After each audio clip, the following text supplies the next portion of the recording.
श्री गणेशाय नमः। श्री गुरुचरण कमलेभ्यो नमः। मैं डॉक्टर उमेश झा, ज्योतिष प्राध्यापक, कीर्तनारायण कामाख्या संस्कृत महाविद्यालय, महरेल, मधुबनी। आज दिनांक 7 दिसंबर 2020 ईस्वी को शास्त्री प्रथम खंड ज्योतिष गणित विषयक प्रतिष्ठा विषयक छात्र छात्राओं के निर्धारित पाठ्यग्रंथ लीलावती प्रकरण का पाठ प्रारंभ कर रहा हूँ। तो प्रकरण है, लीलावती प्रकरण है अभिन्न परिकर्माष्टकम। तो अभिन्न परिकर्माष्टक के अंतर्गत तत्र आदौ संकलित व्यवकलितयो करण सूत्रम वृत्तार्धम। तो अभिन्न परिकर्माष्टक के अंतर्गत संकलित यानी जोड़ और व्यवकलित यानी घटाव, जोड़ और घटाव करने का करण सूत्रम वृत्तार्धम करने का सूत्र आधा श्लोक में आचार्य श्रीमान भास्कराचार्य के द्वारा निर्देशित है। ज्ञातव्य हो कि लीलावती पाठ्य ग्रंथ में केवल निर्धारित है सूत्रों की उत्पत्ति, न कि उदाहरण।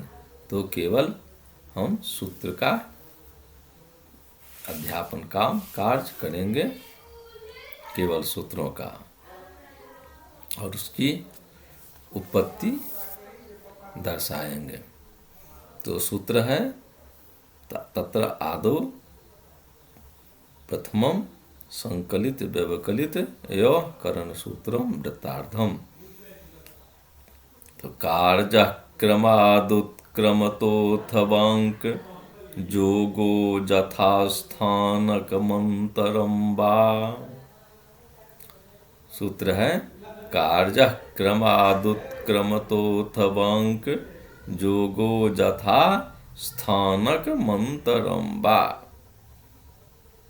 क्रमात्, कार्य क्रमात्, क्रमात् अर्थात क्रमेण, उत्क्रमात् अथवा उत्क्रमेण, क्रम से अथवा उत्क्रम से, यथास्थानकम अंकानां जोगः कार्यः वा अंतरम कार्यम।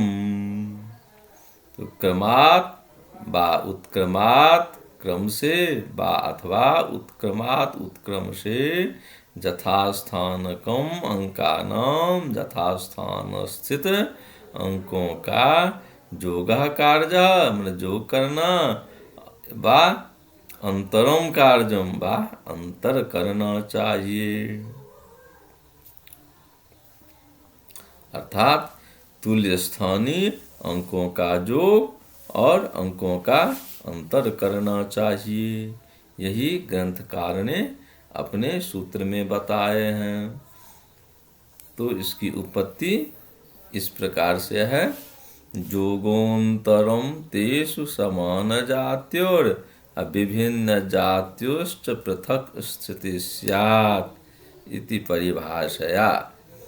यह परिभाषा जोगोन्तरम तेषु समान जात्यो विभिन्न जात्योश्च पृथक स्थिति स्यात्, यह परिभाषा श्रीमान भास्कराचार्य के द्वारा लिखित बीजगणित, भास्करीय बीजगणित में दर्शा गया है। और पाटीगणित लीलावती में कार्य क्रमादुत्क्रमतोऽथवांक जोगो यथास्थानक मंतरम वा, यह सूत्र दर्शाए हैं। पाटीगणित में यह सूत्र दर्शाए हैं, किंतु बीजगणित में जोगोन्तरम तेषु समान जात्योर विभिन्न जात्योश्च पृथक स्थितिश्च, समान जाति में जोग करें व अंतर करें। यदि संख्या विभिन्न जाति का हो तो उसको पृथक रख दें। अर्थात सजातीय अंक में सजातीय अंकों का योग व विजातीय अंकों में विजातीय अंकों का योग या अंतर करना चाहिए। यदि सो नहीं, यदि सजातीय और विजातीय दोनों है तो दोनों को अलग अलग रख देना चाहिए। यही बीजगणित की उत्पत्ति में भी ग्रंथकर्ता ने जोगोन्तरम तेषु समान जात्योर विभिन्न जातियों से पृथक स्थिति स्यात् का विवेचन किए हैं। तो यहाँ पर भी इस कार्य क्रमादुत क्रमतोथवंक जोगो यथास्थानक मंतरम वा, इसका आशय भी वही है। जो जिन दो या अधिक संख्याओं का योग या अंतर करना हो उनको क्रम से व उत्क्रम से तुल्य स्थानीय अंकों का ही योग या अंतर करना चाहिए। इति परिभाषया सजात्योरेव अंकयोर योगोन्तरं वा भवितुमर्हति। तत्र अंकयो सजातित्वं तु स्थान समत्वमेवेति यथास्थानकम् एव योगोन्तरं वा समुचितम इति उत्पत्ति। अर्थात इसकी उत्पत्ति में दर्शाते हैं जोगोन्तरम तेषु समान जात्योर विभिन्न जात्यों से पृथक स्थिति स्यात् इति परिभाषया, इति बीजगणित परिभाषया सजात्योरेव अंकयोर योगः वा अंतरम भवितुमर्हति। तत्र अंकयोः सजातित्वं तु स्थान समत्वमेवेति यथास्थानकमेव योगोन्तरं वा समुचितम इति उत्पत्ति। तो कार्य क्रमादुत क्रमतोथवंक जोगो यथास्थानक मंतरम वा, इसकी उत्पत्ति ग्रंथकार ने यही दर्शाए हैं। अब इसके आगे अथ गुणने करणसूत्रम पंचधा सार्धवृत्तद्वयम्।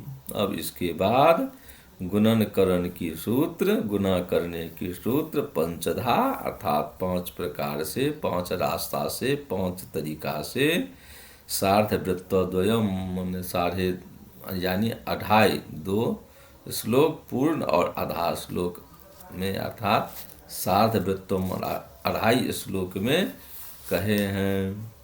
तो प्रथम दृष्टया गुणा करने का सूत्र क्या है, तो अब इसको हम दर्शाते हैं। तो गुण्यान्त्यमंकं गुणकेन हन्यादुत्सारितेनैव मुपान्तिमादीन्। प्रथम प्रकार है गुण्यान्त्यमंकं गुणकेन हन्यादुत्सारितेनैव मुपान्तिमादीन्। तो यही प्रथम प्रकार का सूत्र है। तो इसमें कहते हैं गुण्यान्त्यमंकं गुणकेन हन्यात्, गुण्यस्य अंतिमम अंकम गुणकेन हन्यात् अर्थात गुणयेत् एवं उत्सारितेनैव मनसो अग्रचालितेन गुणकेन पुनः उपान्तिमादीन् अर्थात अतिरिक्त अंकान हन्यात् अर्थात उपान्तिमादीन यानी शेषांकान हन्यात् गुणयेत् तदा गुणन फलम जायते। अर्थात इसमें सर्वप्रथम यह जिज्ञासा होती है कि गुण्य और गुणक, गुणन फल में गुणन की प्रक्रिया में 2 अवयव होते हैं, एक गुण्य और दूसरा गुणक, और उसका फल जो होता है वह गुणन फल। तो गुण्य किसे कहते हैं, गुणक किसे कहते हैं और गुणन फल क्या होता है, तो इसको सर्वप्रथम बतलाना आवश्यक है। तो गुण्य है गुणयतुम योग्यः गुण्यः, जिससे गुणा करते हैं, जो गुणा करने योग्य हो उसे गुण्य कहते हैं। अजेन गुण्यते स गुण कहा, और जिससे गुना करते हैं अर्थात जिस अंक में गुना करते हैं वह गुणक कहलाता है। और गुण्य और गुणक के फल को गुणन फल कहते हैं, कहा गया है। तो जैसे कि मान लीजिए 5 को हम 2 से गुना करते हैं, तो 5 को हम 2 से गुना करेंगे तो 5 यहाँ पर में गुण्य हो गया, और 2 से गुना करेंगे तो जिससे गुना करेंगे वह गुणक होगा। तो गुण्य, तो 5 को 2 से गुना किए तो 5 दूना 10 हो गया, यह गुणनफल हो गया। तो यही गुण्य, गुणक और गुणनफल हुए। तो गुणेतुम योग्यः गुण्यः अजेन गुण्यते स गुणकः अगुण्य गुणकयोर फलम गुणन फलम इति जायते। इति गुणक गुणन, गुण्य गुणक गुणन फल परिभाषा। अर्थात जिससे गुना किया जाता है वह गुणक, और जिसको गुना किया जाता है वह गुण्य कहलाता है, उसको हम गुण्य कहते हैं। गुण्य संख्या में जो अब कहते हैं गुण्यान्त्यमंकम गुणकेन हन्यात्, तो गुण्यस्य अंतिमम अंकम गुणकेन हन्यात्। गुण्य के गुण्य संख्या में जो अंतिम अंक हो उसको गुणक से गुना कर दें और उसके सामने रख दें। पुनः फिर उपांतिमादीन हन्यात् उपांत्यम अंकम गुणेत, उसको अग्रचालित पद से गुना कर दें।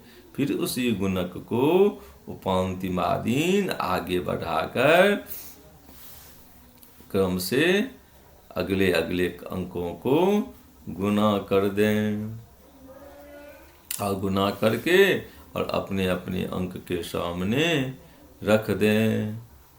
तो रख और उसको रखकर जोड़ देने से गुणनफल हो जाता है। तो यही ग्रंथकार का आशय है।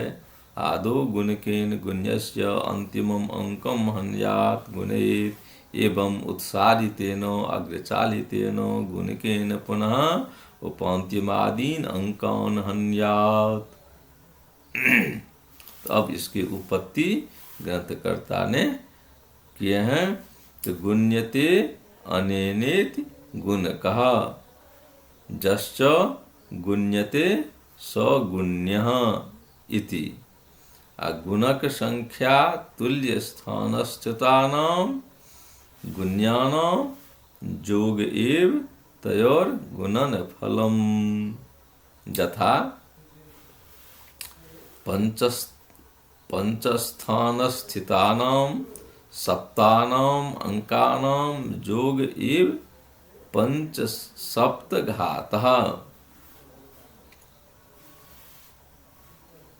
यथा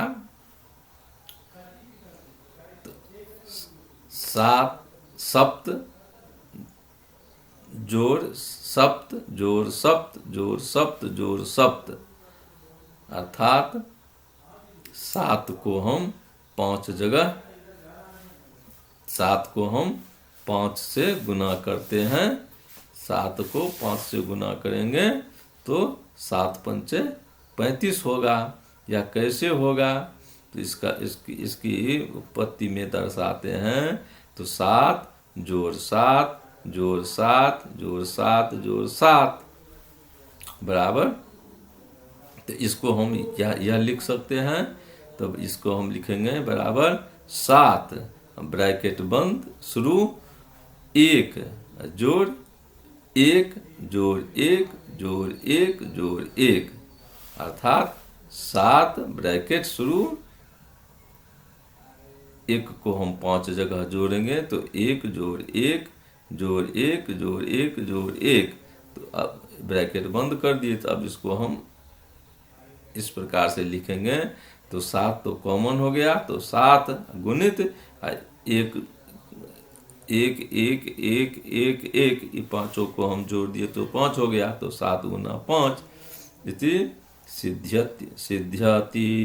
अतः एतादृश योग विषेक स्थाने सुगमत्वात् गुणक्रियैव समुचिता तत्र गुणनफलेऽपि समस्थानीयांकयो योगः औचित्यम् अंक समुत्सारणम युक्तिकम एव इति प्रथम प्रकारेण गुणनफलम सूत्रम गुणनफल सूत्रस्य उत्पत्ति जाता। अतः आज हमने गुना करने की जो पंचविधा गुणन सूत्र है, 5 प्रकार से गुना का जो सूत्र आचार्य ने 2.5 श्लोक में बताए हैं, उसमें आज हम प्रथम प्रकार से गुना करने की तरीका को हमने पढ़ा समझा। तो छात्र छात्राओं, तो आज हम के पाठ को हम यहीं पर विराम देते हैं। अग्रिम रोज फिर अब द्वितीय तृतीय चतुर्थ पंचम प्रकार से जो गुण की प्रक्रिया बताई गई है, गुना करने की जो प्रक्रिया तरीका बताई गई है, और उसकी उत्पत्ति हम आगे रोज अग्रिम कक्षा में पढ़ेंगे, पढ़ाएंगे और समझेंगे। तो छात्र छात्राओं, आज के पाठ को हम यहीं पर विराम देते हैं। अस्तु। जयतु संस्कृतम।